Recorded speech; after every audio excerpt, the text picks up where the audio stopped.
que Dios usa este tipo de muros con el propósito de que nosotros atravesemos el muro, y cuando lo atravesamos podemos darnos cuenta que Dios tiene grandes bendiciones, porque es a través de esas experiencias que nosotros llegamos a crecer, a madurar. Y estando en esas circunstancias o estando en ese muro, ¿verdad? Pues aprendemos también a tener conciencia de nosotros, o sea, a hacer un viaje hacia el interior de nosotros, ¿verdad? Para conocernos más y llegar al punto donde simple y sencillamente reconocemos, ¿verdad? Que por nosotros no podemos, reconocemos que todo es de Dios, o sea, aprender a depender de nuestro Dios. El problema es que decíamos que la vida cristiana es como un viaje. Tenemos 6 etapas, generalmente los estudios lo determinan así. La primera, cuando conocemos del Señor, que es una novedad, mucho gozo, las cosas de Dios nos entusiasman. Pero después de eso es lo que se llama el discipulado, cuando empezamos a recibir la exhortación, ¿verdad?, de los líderes, el predicador, de los maestros, de que pues hay que estudiar y hay que conocer más de las cosas de Dios, y finalmente decimos, pues sí, ¿verdad? Entonces empezamos a estudiar, a lo mejor vamos a un curso o tomamos clases, y cuando vamos pasando por esto nos damos cuenta que el Señor no solamente nos llamó para que estemos en la iglesia, sino también para servir. Y entonces cuando dice, pues entonces sí, voy a dar una clase, voy a servir en esto. Pero en esa etapa generalmente nos llevamos las primeras desilusiones como cristianos, porque de repente alguien dice, no, pues no sirves, o empiezan a hablar de nosotros. Entonces nos desilusionamos, y muchas veces es allí donde muchos creyentes terminan por desertar, ¿verdad? Porque se sienten frustrados, ¿no? Pues yo pensé que aquí no había chismes, yo pensé que aquí no hablaban mal, y para estar mejor así, pues estaba mejor antes, ¿no? Entonces, lo que pasa es que cuando pasa eso, a veces el Señor nos lleva hacia un muro, hacia una crisis en la vida, ¿no? Hay muchos tipos de crisis, muchos tipos de muros. A veces son problemas familiares, fracasos en matrimonio, enfermedades, a veces de tipo incurable, situaciones que son difíciles a veces de aceptar, ¿verdad? Porque el propósito del Señor es que a través de esas circunstancias difíciles nosotros aprendamos a depender de Dios. El problema es que cuando llegamos a esa etapa, el muro o el viaje hacia el interior, la mayoría ahí se queda. El 85% de los cristianos nos quedamos ahí, porque muchos allí nos quedamos quejándonos, sintiendo lástima de nosotros, no perdonando,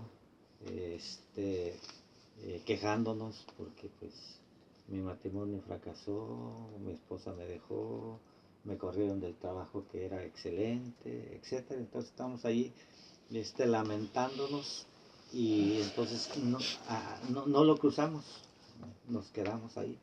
Y ese es un porcentaje muy alto, eso es lo triste, que un 85% de los creyentes nunca atraviesan el muro, es decir, nunca aprenden a verse a sí mismo, a conocerse, porque le están echando la culpa a todo el mundo, ¿verdad? Yo estoy así por fulano, yo estoy así por mi familia, yo vivo así por los vecinos o lo que sea, pero nunca llegamos a ese punto donde decimos, ¿sabe qué? Yo estoy así porque yo tengo mucha culpa, yo fui propiciando la situación, y estoy de esta manera porque yo también tengo parte. Entonces cuando atravesamos eso, y llegamos a la quinta etapa, pues hemos crecido y servimos al Señor, pero ahora ya tenemos otro enfoque. Ya nos damos cuenta que no somos perfectos, nos damos cuenta que el mundo tampoco lo es, ¿verdad? Hay gente que va a hablar de nosotros, pero ya no nos afecta, porque ahora sí, pues que hablen, total, yo estoy aquí para servir al Señor y lo que hago es para el Señor. Entonces ya no nos afecta, ya no nos desilusionamos, ya no nos entristecemos, ¿verdad? Al contrario, nos damos cuenta que esas personas, al igual que nosotros en una etapa de nuestra vida, necesitan también, necesitan del Señor de la misma manera que nosotros lo necesitamos.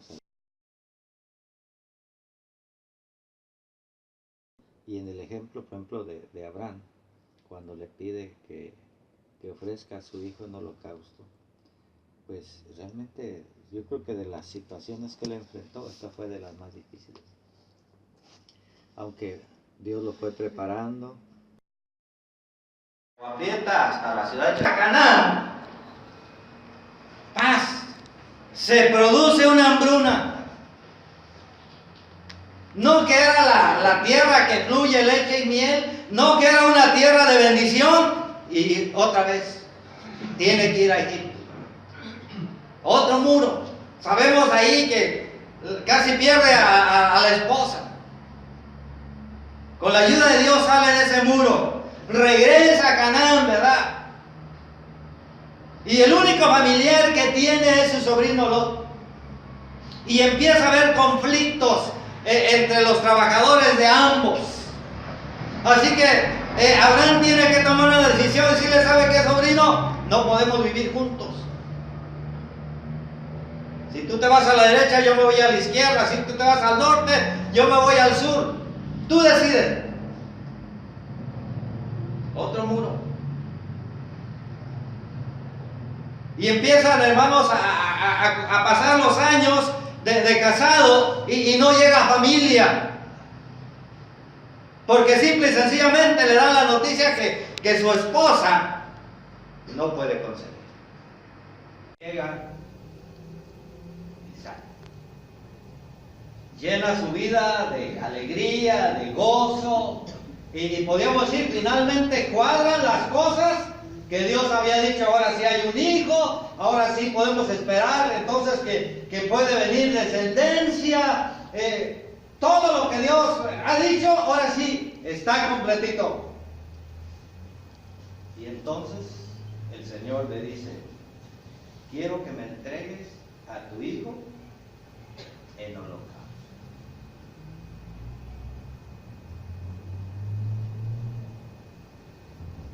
En la Biblia dice que Dios probó a Abraham, ¿verdad? Y la palabra probar viene de esa expresión cuando alguien pasa de año o supera un año, como se hacía en la escuela, ¿verdad? Cuando estás en cuarto, terminas el ciclo después de un examen y aprobaste, entonces vas a quinto. O cuando pasas de primaria a secundaria o de secundaria a prepa, de prepa a universidad. Pero Dios tiene preparado un muro, precisamente para Abraham. Y Dios lo lleva, hermanos, digamos, hasta ese lugar tan profundo, el mayor muro de su vida. Pero los lleva con el propósito de tener una mayor intimidad con Él, ¿verdad? Dice la Biblia que Dios probó a Abraham. Y Abraham respondió, heme aquí. Y Dios dijo, quiero que ofrezcas en holocausto en el monte que yo te indicaré, ¿verdad? Fíjense bien, quiero que lo ofrezcas, no dice quiero que lo mates. Dijo, quiero que lo entregues en holocausto. Y si usted va al libro de Levítico, en el capítulo 1, el holocausto consistía, hermanos, en poner a la víctima en el altar, degollarla y luego partir el cuerpo en pedazos, prenderle fuego delante de Dios. Este es un gran paso.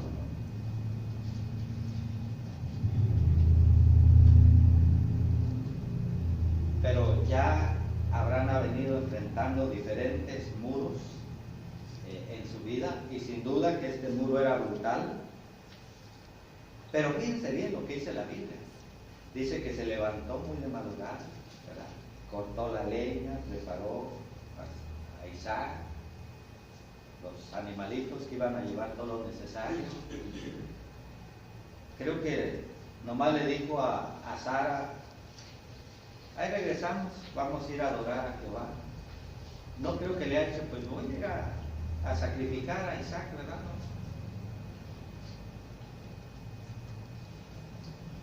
Y llegan hasta el lugar.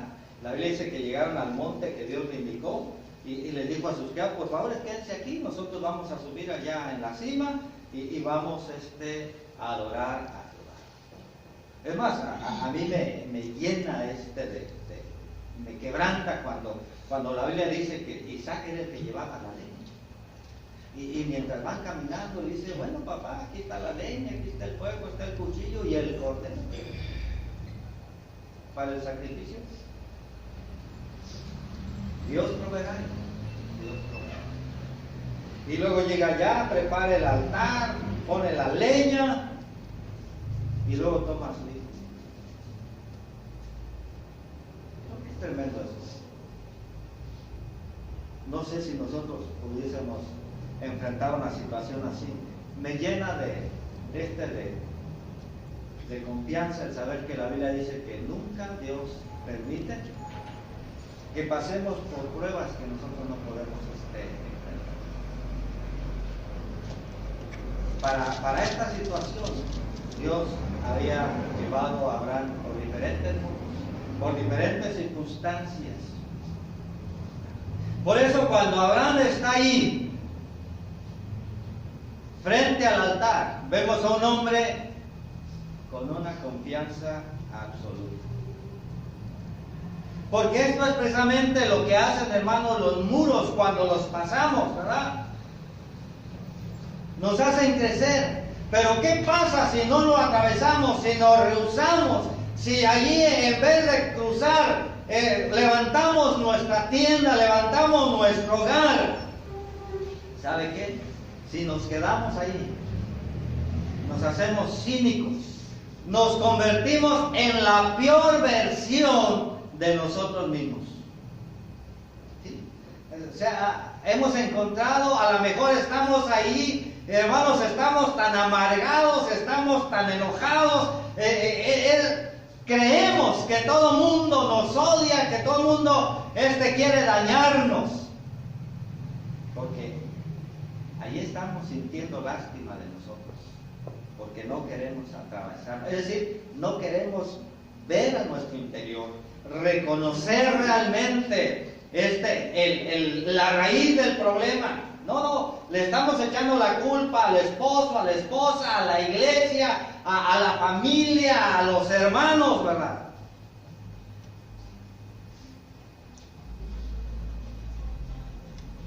Pero cuando decides cruzar los muros, puedes estar bien seguro que Dios va a arrancar algo muy valioso, sí, de tu vida, pero también Él va a proveer.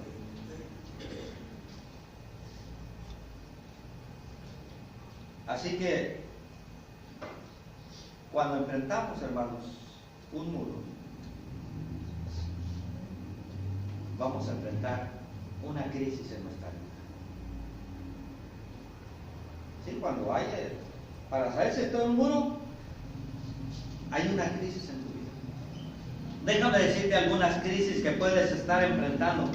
Puede ser un divorcio, puede ser un matrimonio fracasado, puede ser una traición, puede ser el anuncio de que tienes una enfermedad incurable, que puede ser la pérdida de un empleo, o simplemente alguna cosa que sencillamente no funcionó.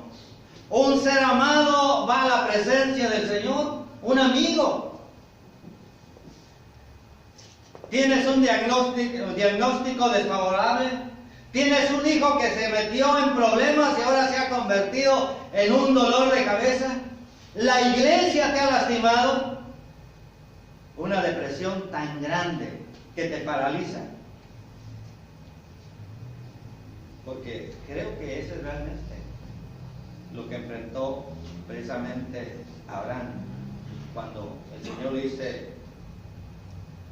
toma tu hijo, tu único hijo, al que amas, y ofrécelo como holocausto en el monte que yo te indicaré.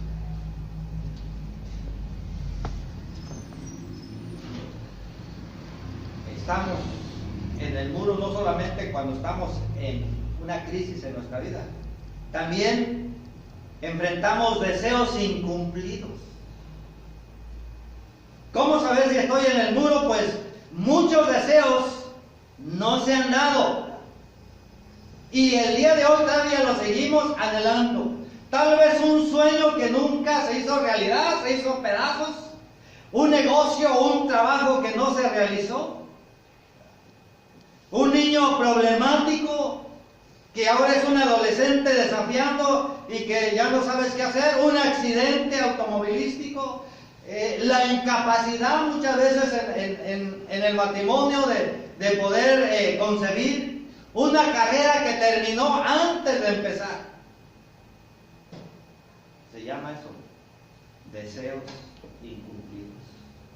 Y el resultado es que hay en nuestra alma sequedad. Se fue la alegría. Porque tenías un proyecto y parece que Dios lo tomó y te dijo: no es el momento, ¿verdad? Y ahí estás. Y nos golpeamos con el muro y cuestionamos a Dios. No entendemos. Y muchas veces alguien de afuera nos dice algo, ¿verdad? Pero en realidad no entiende lo que estamos pasando. Hasta nuestra teología, o sea, nuestras creencias, muchas veces las pisoteamos en esas circunstancias. Cuando enfrentamos un muro, hay estancamiento en la vida cristiana. Les decía que en esta etapa el 85% de los creyentes se quedan estancados en el muro. ¿Por qué? Por nuestras tradiciones cristianas. Porque no sabemos. Es más, les hemos dicho que nunca nos enseñaron cómo tratar con las emociones enfermas. Y igual no nos enseñan, hermanos, cómo tratar, ¿verdad? Con el muro. Porque nomás dicen: hermano, usted aguante, ¿verdad? Usted confía en Dios. Pero en realidad no sabemos, hermanos, cómo manejar esa situación. Por eso la importancia de mensajes como estos, ¿verdad? Por eso me parecía a mí importante poder compartir con ustedes una enseñanza de este índole. Porque simplemente cuando estamos en una situación así, nos cuestionamos, nos golpeamos, cuestionamos a Dios, nos cuestionamos a nosotros mismos, cuestionamos a la iglesia, cuestionamos, hermanos, a todo aquel que se dice cristiano, y finalmente nos quedamos con muchas preguntas sin respuesta.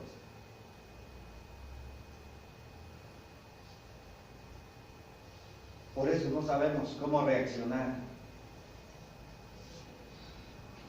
ante estos problemas o ante estas circunstancias de la vida. Así que, ¿cómo sé que estoy en el muro? Pues, ¿hay alguna crisis en tu vida? ¿Hay deseos incumplidos? ¿Estás en la misma situación de hace 10 años? ¿15 años? 3 años. ¿Estás estancado en tu vida cristiana? Pues estás en un muro. Ahora, una segunda pregunta. ¿Qué debo hacer cuando esté en el muro? Si ya hemos identificado alguna de estas cosas que hemos mencionado en nuestra vida, entonces ya sabes que estás en el muro. Entonces ahora es importante que comiences, ¿verdad? A ver, ¿qué voy a hacer? ahora que estoy en el muro? Bueno, todo comienza con el enfoque. Lo primero que debes hacer cuando ves algo en tu vida que no tiene sentido y es muy doloroso, es que debes decirle al Señor: Señor, abre mis ojos para ver. Necesito enfocarme correctamente. Porque en el muro, hermanos, lo único que nos queda son dos opciones: hacer nuestra voluntad, o lo que creemos que es lo correcto, o ajustarme a la voluntad de Dios. No hay más. No hay muchas opciones. Entonces, ¿qué debo hacer cuando estoy en el muro? Número uno, hacer la voluntad de Dios y no la mía. Volvamos otra vez a Abraham. Él tenía la opción de no entregar a su hijo. ¿Sí? Él tenía el decirle: no, Señor, ¿cómo? Óyeme, no podíamos tener hijos y ahora que lo tenemos, ¿quieres que te lo entregue? A ver, hagamos un recuento, ¿verdad? Porque creo que Abraham tenía así como su propia Biblia, ¿verdad? Como que cada cosa que fue pasando en su historia fue tomando nota. A ver, Génesis 12 me dijiste que harías de mí una nación grande, que bendecirías a los que me bendicen, maldecirías a los que me maldicen. Y le va haciendo un recuento. Y dice: bueno, Señor, ¿cómo cuadra todo lo que tú dices? Pero no fue lo que hizo ahora. Si ustedes leen la palabra de Dios, Abraham no pregunta, no cuestiona, no se retrasa. Pues, bueno, Señor, aguántame tantito, vamos a disfrutar un poco más del chamaco, ¿no? Dice que Dios habló y al día siguiente Él preparó las cosas. Por eso se le llama, hermanos, el Padre de la fe. Fíjense bien que nunca hizo milagros, nunca hizo cosas extraordinarias como Moisés. La Biblia dice que creyó a Dios.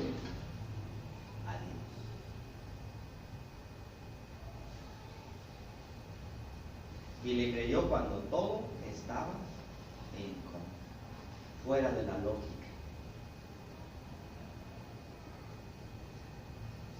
Porque finalmente eso es lo que sucede, hermanos, en el muro.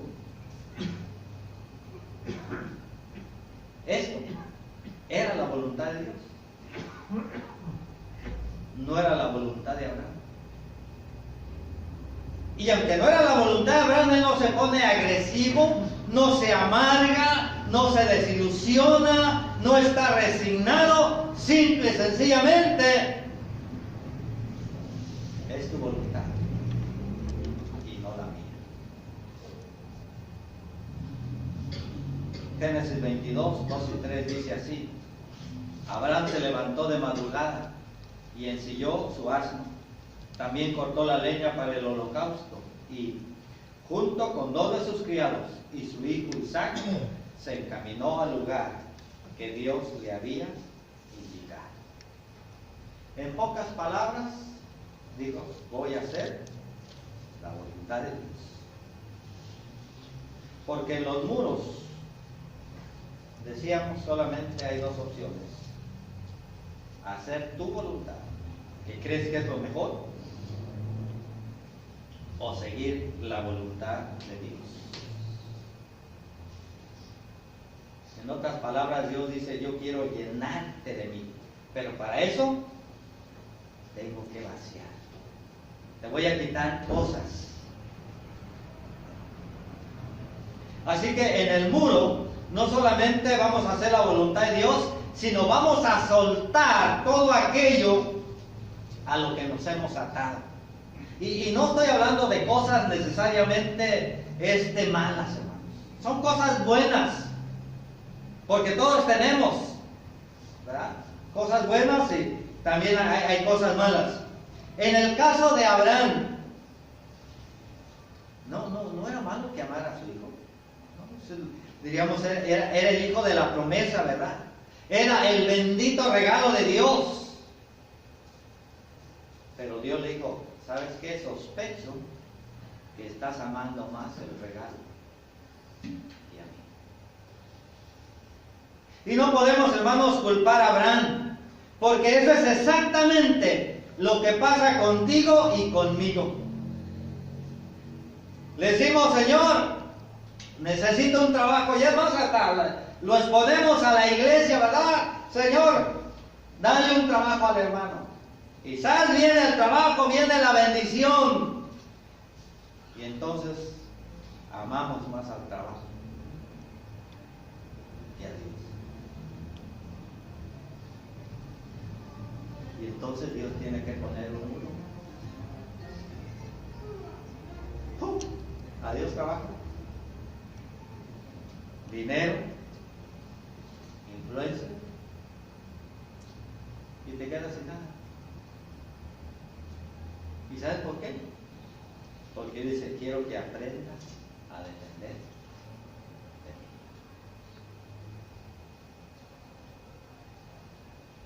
mí. Recuerden que cuando pasamos la etapa 4, vamos a la 5.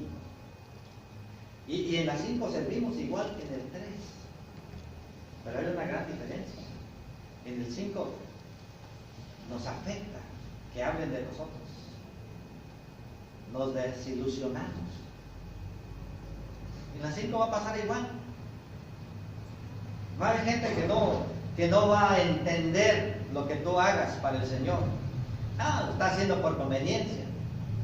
Pero ya no te afecta. Porque ahora has entendido, ¿verdad?, que estás aquí con el único propósito de honrar y glorificar a Dios. Ya no te importa lo que la gente hable o piense. Lo único que te importa es amar a Dios.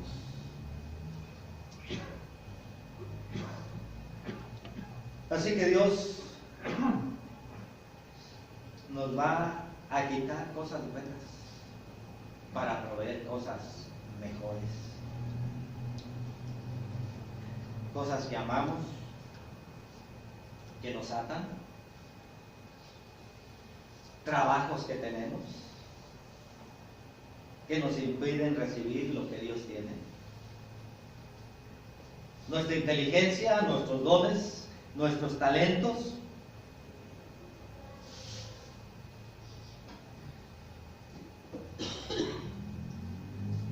Porque Dios le dijo eso a Abraham.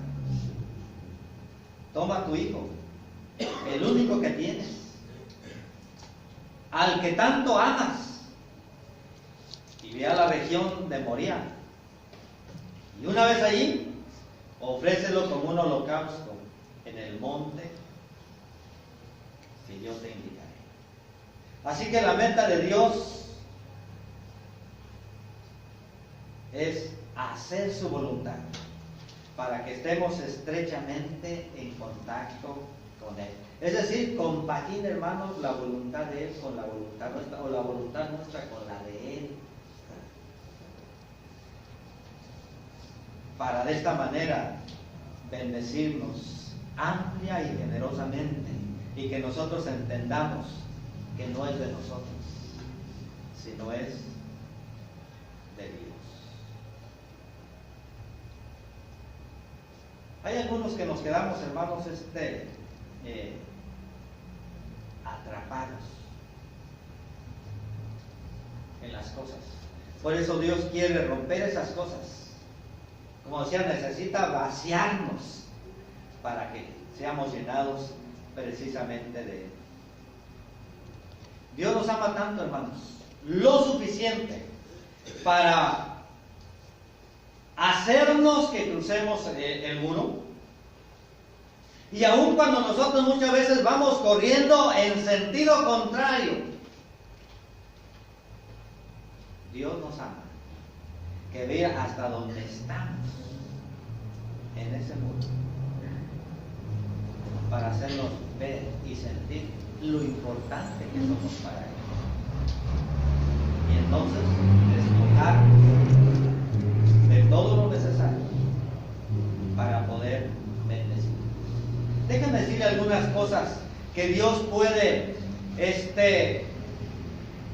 quitarnos de nuestra vida, porque frena muchas veces el tener una intimidad con Él. Con Él, que no son cosas malas, no, pero son cosas que se interponen para que nosotros podamos tener una intimidad con el Señor.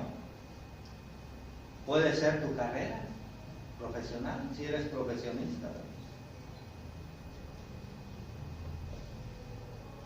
Por eso de repente, hermanos, encontramos profesionistas, abogados, ingenieros, doctores, que no están ejerciendo su profesión, están haciendo otra tarea. ¿Sabe por qué? Porque también es un mulo. Y quizá nunca lo identificaron. ¿Por qué? Porque no, yo con los estudios, ya con lo que tengo, ¿para qué necesito de Dios? Y anda, no hay trabajo. Yo recuerdo que en mis tiempos de maquileño, ¿verdad? Y yo llegué a tener ahí profesionistas, de operadores. Y ya cuando uno platica, ¿no? Porque cuando en la entrevista nunca dicen que tienen estudios, ¿no? Ya después, cuando entra uno en confianza, es cuando uno va descubriendo y dice, pues es que no encuentro, algo tengo que hacer. Ya, bueno, pues ya sé que en la primera oportunidad que tengas vas a abandonar el trabajo. Es una de las razones por las cuales cuando estás sobrecalificado para este trabajo, entonces una empresa dice, no me conviene a mí invertir en ti, ¿verdad? Porque al final de cuentas, sé que en la primera oportunidad que te salga algo mejor o de acuerdo a tu capacidad, vas a abandonar y yo como empresa soy la que salgo perdido. Entonces el Señor puede quitarte tu carrera para que no te creas que eres la última Coca-Cola del desierto. También muchos dicen mi intelecto, ¿verdad? Y entonces Dios te pone en una crisis y piensas y por más que piensas no hay sentido, ¿verdad? Tus dones, tus talentos, tu inteligencia.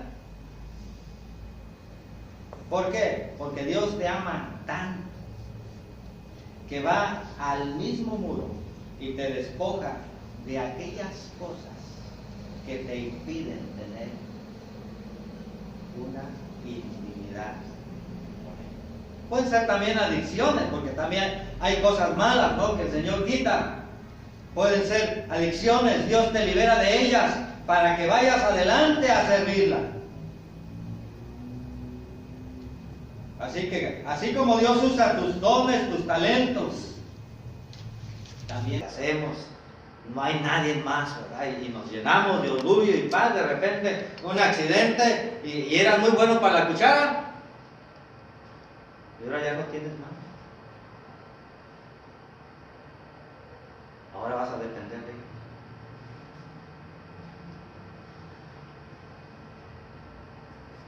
Así que en el muro, hermanos, hemos dicho que o hacemos la voluntad de Dios o hacemos la nuestra. Y luego tenemos que soltar cosas que nos impiden tener una verdadera comunión con el Señor. Pero hay una tercera pregunta, hermanos. ¿Cuál es el propósito de los muros en nuestra vida? ¿Qué gano? ¿Qué saco yo de un muro? ¿Cuál es el plan de Dios? En el muro, hermanos, somos despojados del pecado. Por ejemplo, del orgullo, la codicia, el lujo, la ira, la glotonería, la envidia y la pereza. Déjame decirle un dato. En el siglo XVI vivió un monje y escribió uno de los mejores libros que hay, ¿verdad? Acerca del sufrimiento. Se llama La noche oscura del alma.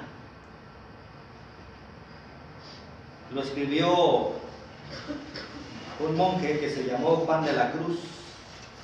Su libro es 100% bíblico, cuando lo que él dice está bien fundamentado en las enseñanzas de la palabra de Dios. Pero ¿sabe qué? Él redefinió estos pecados y es más profundo de lo que normalmente nosotros tenemos la definición contemporánea de estos. Y déjenme decirle así rápidamente cuál es la definición que les dio él a estos pecados. Y creo que precisamente lo que nos falta a nosotros los vemos a veces muy por encimita y necesitamos meternos un poquito más allá.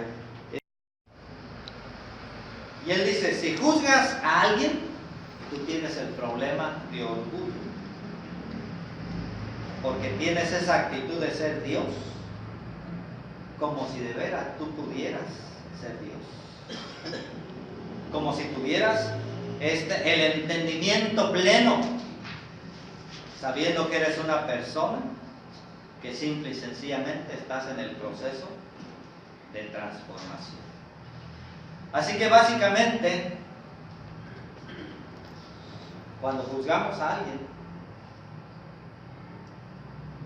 tenemos ese pecado y nunca lo tocamos así.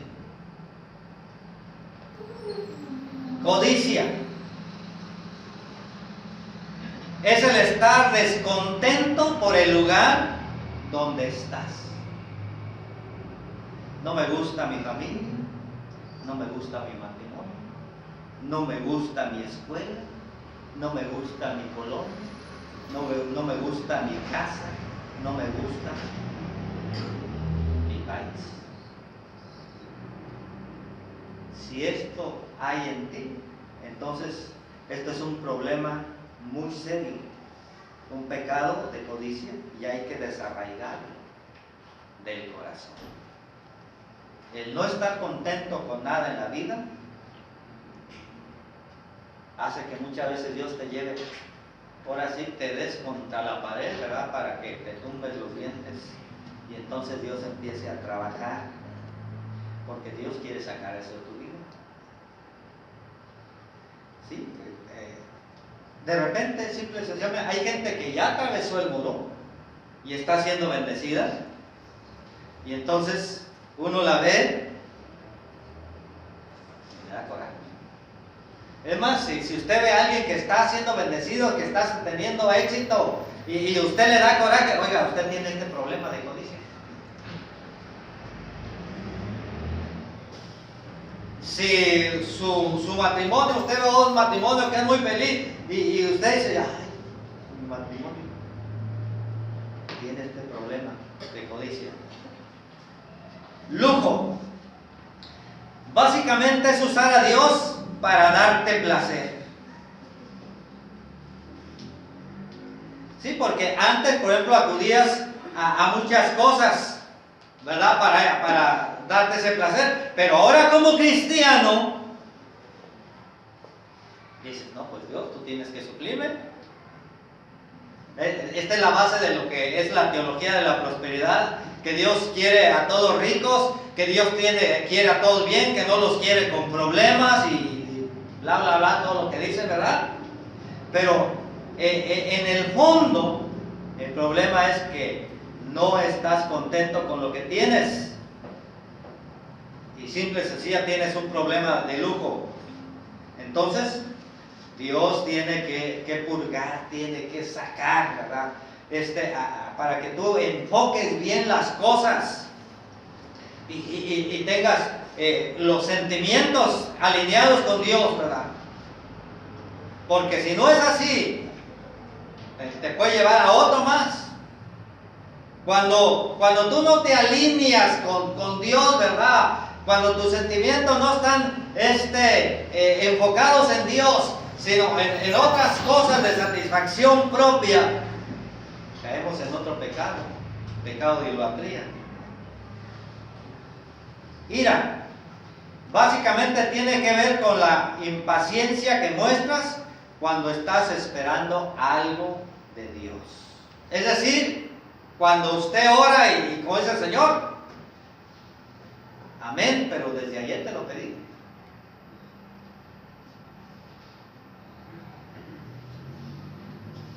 Y de repente pasan semanas, meses, a veces hasta años. Y entonces reniegas. ¿Por qué? Porque quieres que Dios, así como el mago de la lámpara de Aladino, ¿no? Inmediatamente te cumpla tu deseo. Glotonería.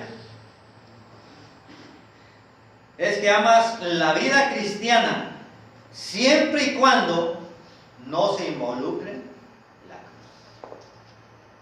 En otras palabras, te gusta cantar, amas venir aquí a las reuniones de la iglesia, amas que el hermano dé un buen sermón de inspiración, pero cuando el hermano pone énfasis en que hay que tomar su cruz cada día y seguir al Señor, pues, ay, hermano, ya la regó, así, tan bien que estaba. O sea, nomás nos gusta lo bueno, pero no queremos que implique nada concerniente a la cruz. Y la cruz, recuerden, habla de servicio, habla de sacrificio, habla de entrega, de compromiso. Entonces, y creo que habemos muchos así, ¿verdad? Nos gusta, todo bien que nos den, que nos apapachen, pero nada de que tengamos que dar. Entonces, si tenemos ese tipo de problemas, para este hombre es la glotonería. Envidia es cuando eres infeliz porque a otros les va bien. Ves una familia feliz y se te hace un nudo en las tripas. Ves otra iglesia que está funcionando, no como en la que estás, y entonces te da coraje. Eso también se llama envidia. Pereza es cuando huyes de las cosas difíciles de la vida cristiana y te quedas con las partes bonitas de ser cristiano. Es decir, amo a Dios con todo mi corazón. Vengo el domingo a la iglesia, espero que prediquen muy bien, que yo simple y sencillamente escuche. Y bueno, pues ya si vino otro hermano y no es el hermano predicador el que le tocó, pues voy a hacer una buena obra pues, para escucharlo, porque me da sueño con otro hermano, ¿verdad? Porque los otros no gritan. ¿Qué pasa eso? Se llama pereza.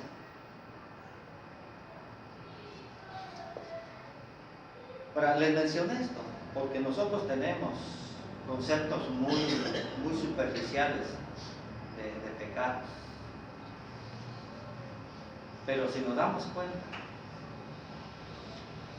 que damos muchas razones para que el Señor nos empuje precisamente a ese mundo. Porque cuando tenemos esto, la única manera, hermanos, de que salga de nuestra vida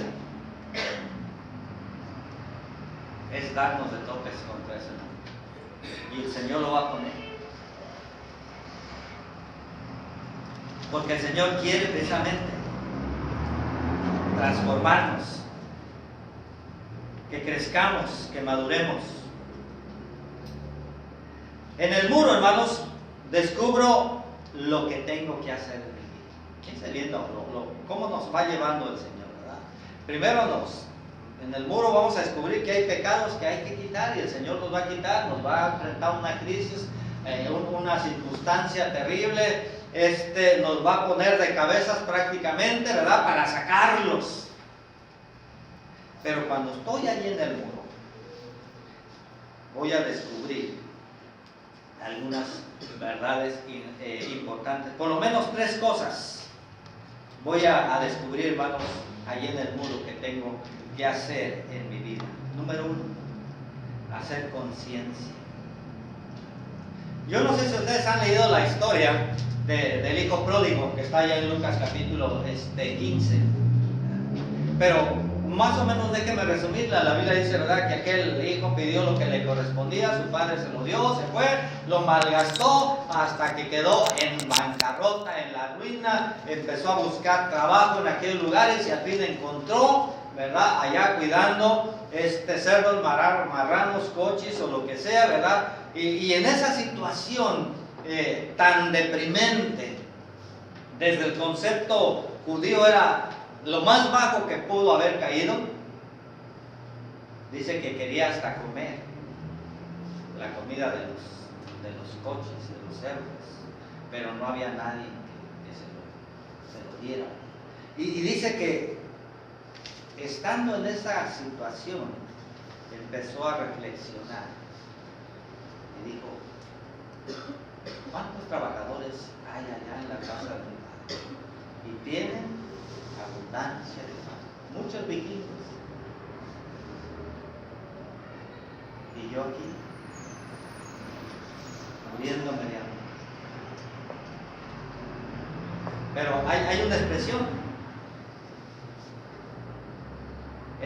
se ve que en la versión 60 dice y volviendo en sí, en otra versión dice y reflexionó, y otra dice y recapacitó. Porque eso es lo que hace precisamente el mundo. Cuando tú estás en una crisis, cuando tú estás en un problema, cuando tú estás pasando por una situación tan difícil, eso te puede hacer reaccionar, a darte cuenta que lo que estás haciendo, que lo que estás viviendo, la forma en que estás viviendo, que la manera en cómo estás enfocando, no es la voluntad de Dios. Por eso en el muro, hermanos, hacemos conciencia.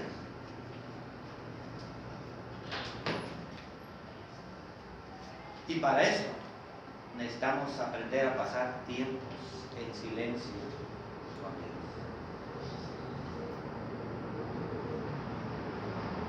No sé si alguna vez ustedes se han levantado 3, 4 de la mañana,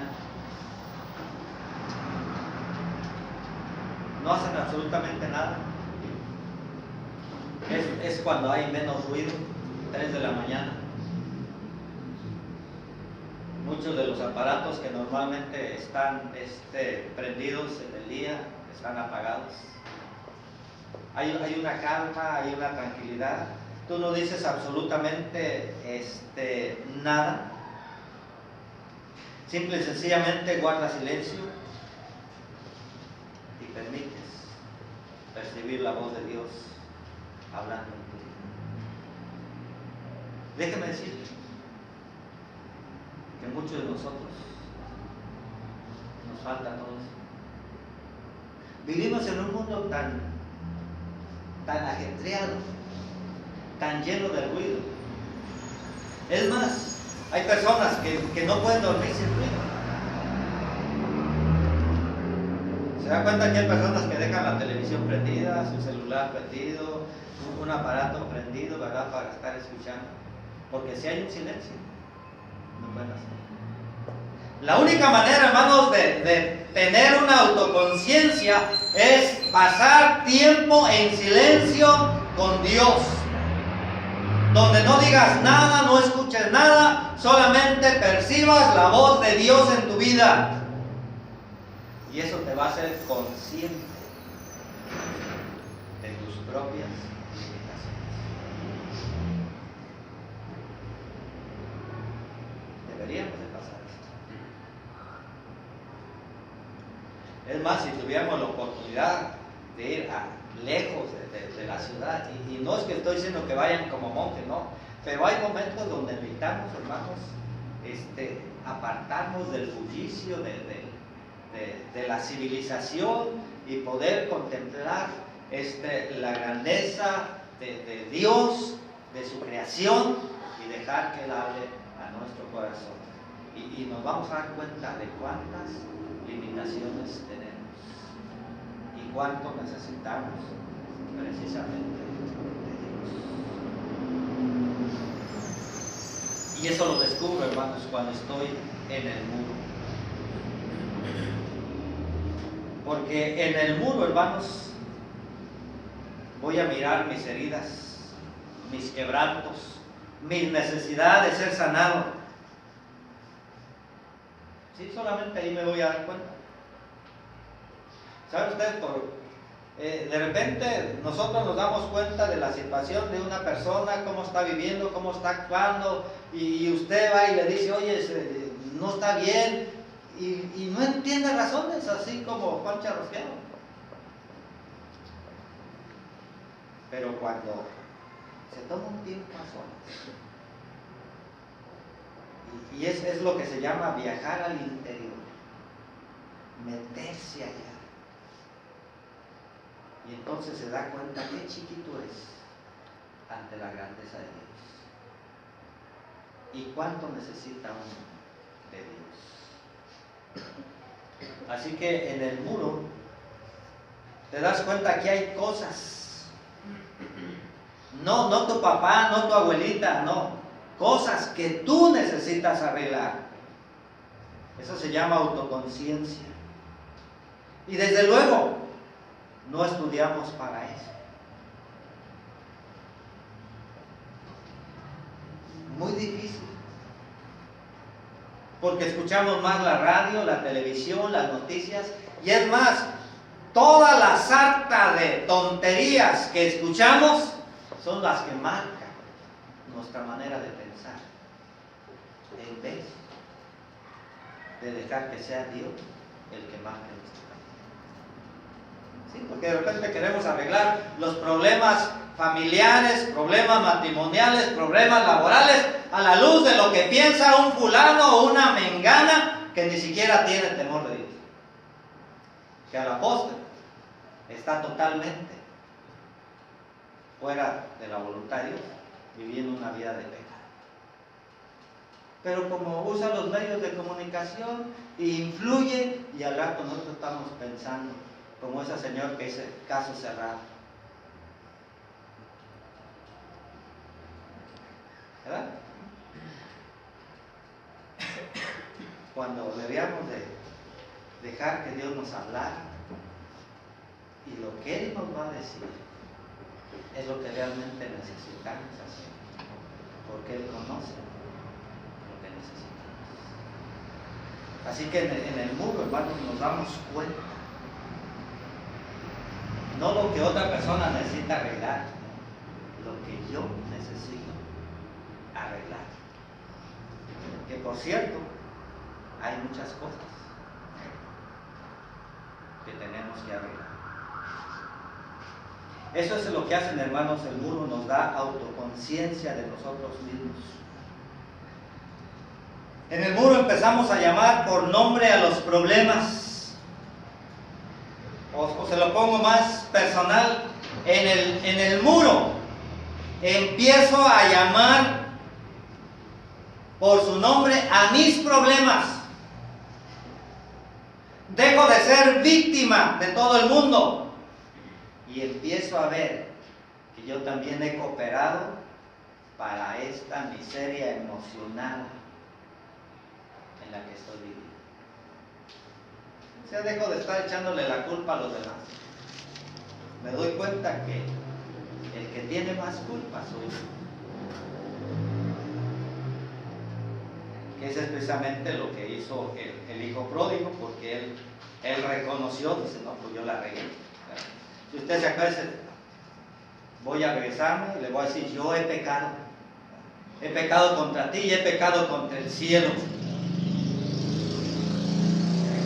Así que en el muro aprendo a tener conciencia. También recibo perdón. Déjeme decirle que hay gente que no ha recibido el perdón de Dios, no porque Dios no se lo haya querido dar, Ustedes habrán escuchado personas que dicen, es que yo no merezco el perdón, porque lo que yo hice, ni siquiera yo me lo puedo perdonar. Es un problema de orgullo. O sea, no es que esté tan afectado, simple y sencillamente que está tan dolido que no puede ser consciente de su verdadera necesidad. Cuando nos damos cuenta, hermanos, y vamos al Señor y somos perdonados, entendemos que es por la gracia de Dios. No es porque soy buena gente, porque me lo gané, porque hice los méritos necesarios o hice las penitencias necesarias para que Dios me perdonara. No, es por la gracia del Señor. ¿Recuerdan ustedes? De hecho, la Biblia dice que Dios proveyó el cordero exactamente como Él le decía a su hijo Isaac: Dios proveerá, ¿verdad? Y ustedes conocen la historia. Allí en medio de aquel zarzal enredado, ¿verdad?, estaba aquel cordero, y dice la Biblia que lo tomó entonces Abraham y lo sacrificó y lo ofreció en holocausto. Cuando nosotros atravesamos el muro, hermanos, hay grandes bendiciones del Señor, porque nos vamos a aceptar tal como somos. Y es simplemente la tercera cosa: hay aceptación, porque entonces sí nos damos cuenta de nuestra verdadera realidad.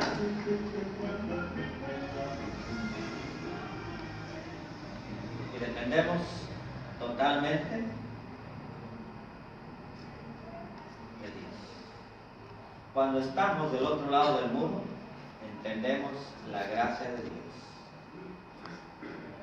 Y decimos: no es mi habilidad, no es porque sea muy bueno, no es porque sea muy dadivoso, no es porque sea el más trabajador de la iglesia, no, es por la gracia de Dios. Y entonces vamos a ver, hermanos, a las personas desde otra perspectiva, con otro sentido. No porque seamos perfectos, no, sino que estamos en ese proceso de transformación. Y sabemos que el único momento cuando seamos perfectos es cuando estemos cara a cara delante del Señor. Así que déjenme entonces terminar, hermanos.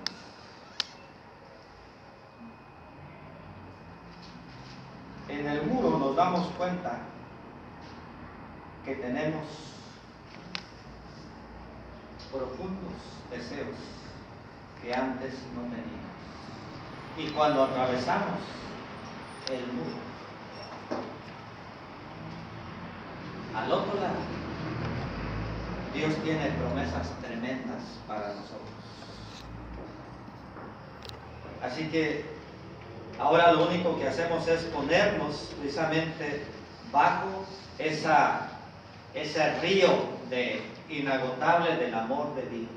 Alguien dijo: es así como ponernos debajo de las cataratas del Niágara, que ni las cierran en la noche ni las abren en la mañana, porque siempre están fluyendo miles y miles o millones y millones de litros constantemente.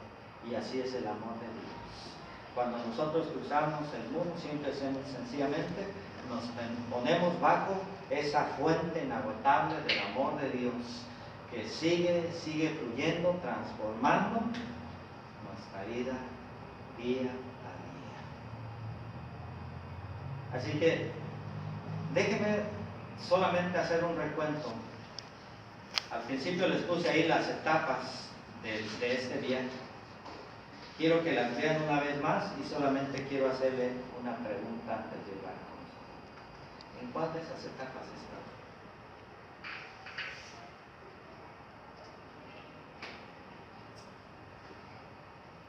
Ahora, una última frase. Y quiero que la piense muy bien. La frase dice: Señor, acércame más a ti, sin importar las consecuencias. Ahora quiero que cierren sus ojos y oremos así. Señor y Padre nuestro que estás en los cielos, quiero darte las gracias porque cuántas veces nos has llevado a esos mundos, a esas crisis de vida. Algunos de nosotros las estamos pasando y son difíciles porque de repente vienen tantas preguntas. ¿Por qué a mí? ¿Por qué permites que pase esto? Y estamos seguros de que cuando logremos atravesar, habrá gran bendición. Y es cierto lo que dice esta última frase, Señor. Queremos acercarnos más a ti, sin importar las consecuencias. Porque con tu ayuda, con tu presencia, de tu mano, podemos atravesar estos mundos. Podemos atravesarlos, y así como después de la oscuridad viene la luz, sé que después del dolor, de la angustia, de las dudas que se generan, habrá grande bendición. Ese es nuestro anhelo y pedimos que así sea, en el nombre de Cristo.